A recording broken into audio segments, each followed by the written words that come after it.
There they are. Oh, baby, that's a nice bike. We're here, man. We made it. Old Town Delhi.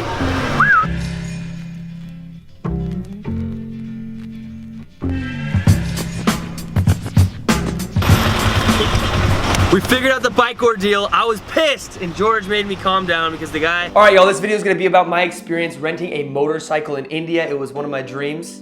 I went to India and I had the idea of renting a motorcycle, being like Steve McQueen. A lot of people online said it was not possible, but basically what I did is I asked questions. I didn't stop at the first guy who said I couldn't do it. Online, they said you can't do it, and I finally figured out a way how. I did a lot of research on Google. We found a back alleyway and we made it work. We had some bumps along the way. We got ripped off. People gave us wrong information. You guys are gonna see how it all goes down. Thank you guys for watching. If you want to, subscribe, follow me on social media, see what I post. Enjoy the video.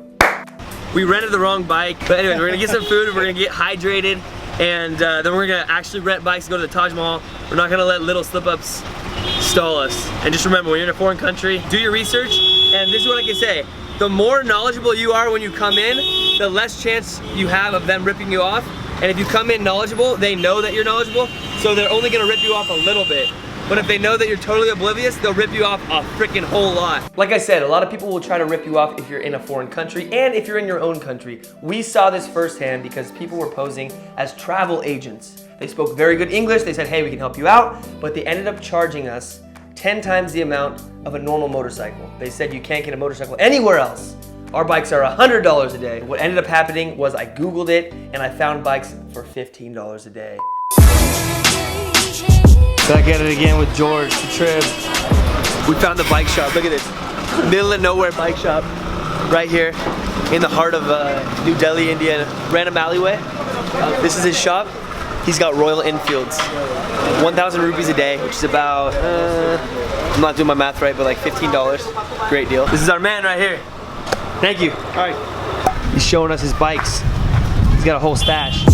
Royal Enfield. I wanted to find Royal Enfield motorcycles because I heard about these things. They're very famous in India. Steve McQueen actually rode this in his movie The Great Escape.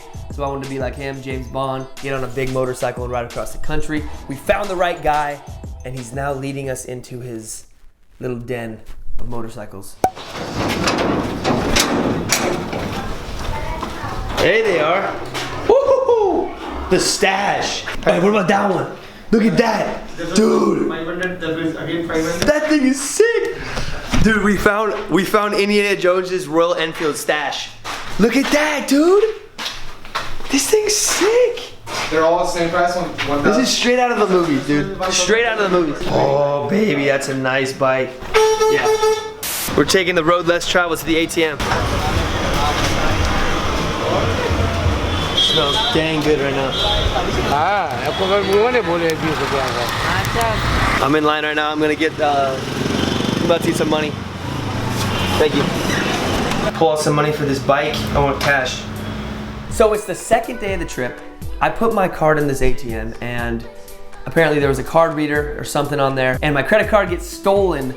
I get a charge in Mexico the next day for $800. And I quickly emailed my bank and said, yo, I'm not in Mexico, I'm in India. So they canceled my card, I wasn't able to use it the rest of the trip. My buddy George spotted me a few $100s and paid him back when I got home. But I wanna caution you guys, if you go to an ATM in any country, even if it looks legit, make sure you check where you put your card in. They have these things called card readers where they can put them right over the other ones. They look identical. And it actually reads your card's number and sends it off to whatever location or computer that the hackers have set up. So be careful, jiggle that little card reader. Sometimes you can pull them right off. Sometimes they're glued on there. Kind of sketchy. Rupees, 6,000, which is about $100 US. Enter that.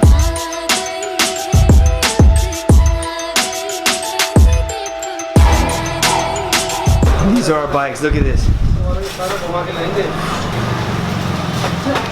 The dream of being on a Royal Enfield, it's coming true. We're gonna ride to the Taj Mahal, have an experience of a lifetime, check it off the bucket list, keep it going. George's first time trying to start it, let's see what he got. This is down already? Yeah, so you flip that switch down. There. Neutral. Put it in neutral. Yeah. Try once again, try. George is on the training ground right here at Royal Enfield.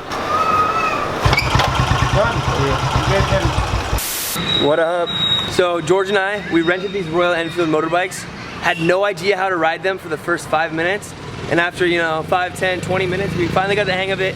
We're already going into 3rd gear, good news. And the traffic isn't as bad as you think. Like once you know how to ride a motorbike, it's fun to have your own vehicle to just go and whip it. And now we're gonna get food before we go back to our place, sleep for a couple of hours. Taj Mahal tomorrow morning, very, very early. It's gonna be legit. See what you got. He's gonna try to start it. Woo-hoo-hoo! Let go! I'm gonna start my bike and put the GoPro on here, and then we can see how it looks at nighttime in traffic. I got the GoPro mount.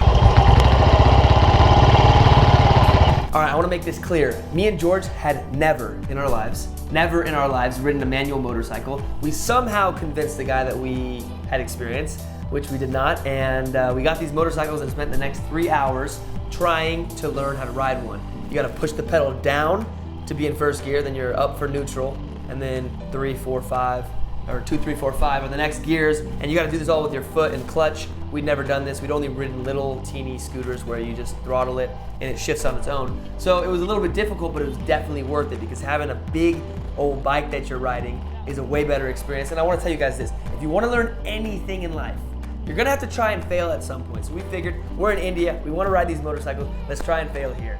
And it was perfect. It was one of the best experiences of my life. We got to see the Taj Mahal the next day, which you'll see in the next video.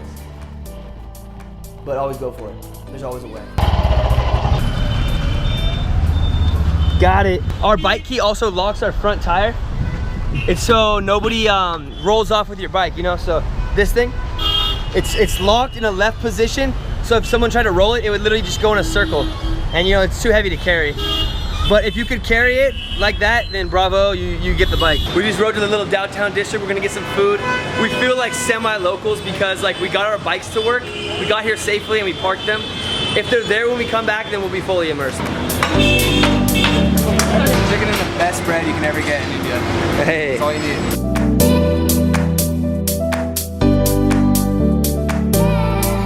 Is it good?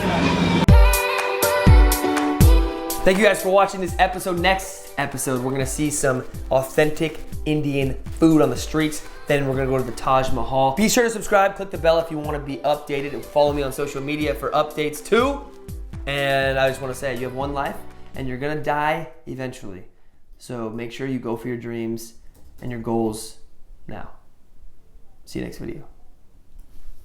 Boom, baby, let's go.